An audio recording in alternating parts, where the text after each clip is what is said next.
Hey guys, we got ToF versus Babidi 1998, also known as Heist. A battle of two DPP greats playing in the modern day DPP for SPL Week 1.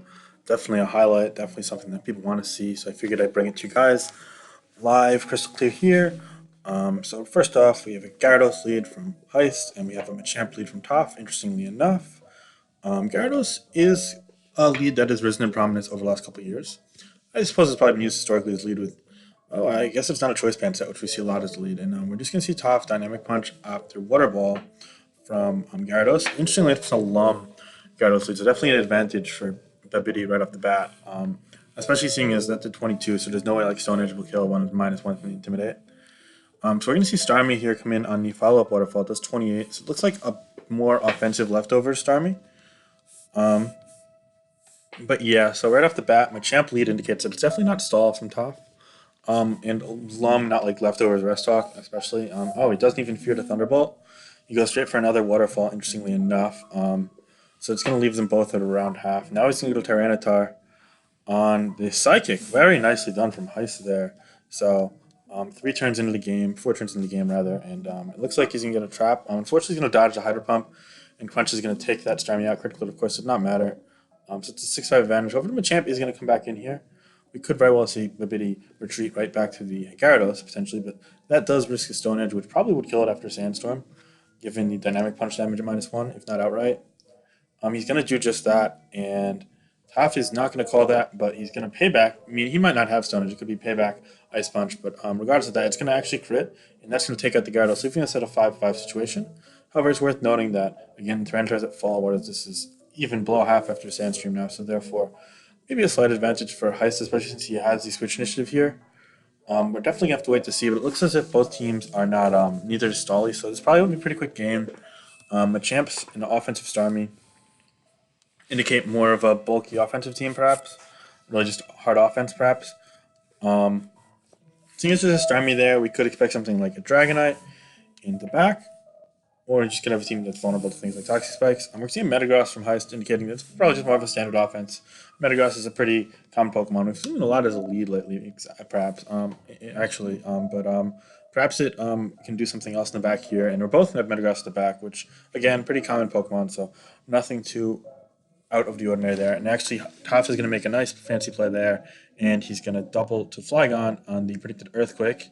So now ToF has a bit of the momentum with this in. However, it was worth noting that Metagross can live any non-choice band hit. It should probably even live Life Orb Fire Blast if it's got investment and it's a rocker. We don't know what the Tarset is yet, though, so. Because sometimes Stealth Rock runs Akaberry as well.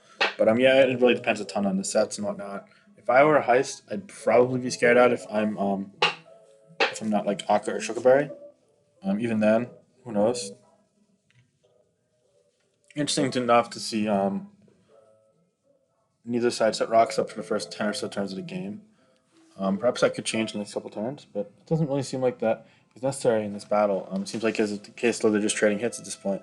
We're gonna see that Fire Blast, and it's gonna only do 43% with Life Orb, and it's gonna just be a trade with Explosion, interestingly enough. So it was Akaberry indeed. So that may very well have been the rocker.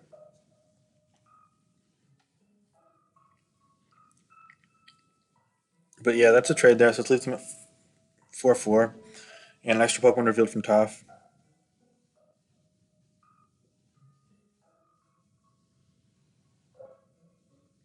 So we're gonna see Meteor Mash into the Mamoswine. It's gonna outrun and kill it, given that he's a Scarf variant. But now Magdazone from the Heist side is gonna come in and essentially render this Metagross useless from here. Besides getting a couple of Meteor Mashes in to just chip this off.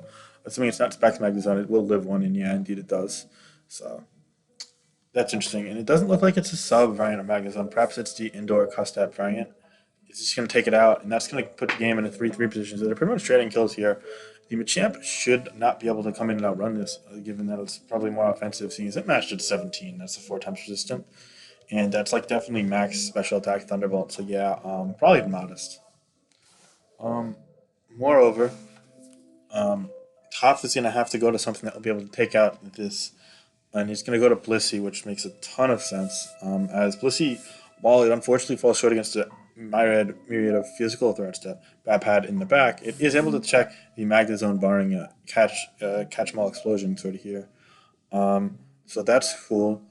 However, the Tyranitar should be able to handle most Blissey variants, and on top of that, there's also a last Pokemon that's unrevealed for both sides. So yeah, 3-3 going to come down to the wire here. If the last Pokemon from Heist, this is a really weird Blissey. I did not feel Blissey on this team. Scarf Gross, Blissey. So what else do you think he has? Last could be Dragonite. He's going to go for that explosion on the Stealth Rock. Okay, that's fine. That's a good up. Um, could have softball, but that's a hard play to make. So anyway, rocks are up. It's now only two Pokemon left for Heist. I'm thinking it's a Dragonite or maybe a Gyarados left for ToF. It's gonna be interesting because we see a Swampert here from Babidi. Could this be a Choice Banded Swampert, which would make a lot of sense with the lead Gyarados setup? Kind of an inverse of what we see sometimes. Um, wow, very offensive team from Heist, in fact. And it is indeed going to be an offensive Swampert. So all of a sudden, and it doesn't recover, so that's a Choice Band. So yeah, it's going to be the Dragonite, as I predicted. And if this is a Dragon Dance set, it could very well just win the game here. Or just Choice Band Outrage, honestly. We're going to have to wait and see.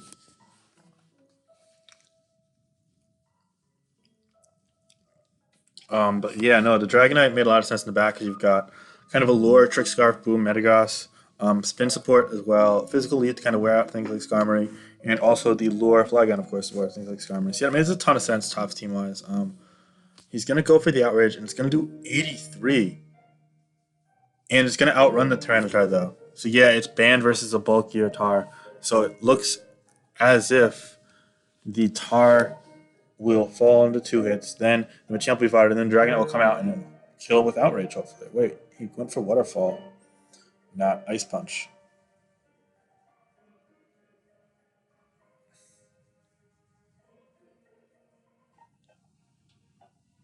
I don't know if Ice Punch killed the Machamp, but ToF definitely wins this game from here. Yeah, Outrage should kill this, but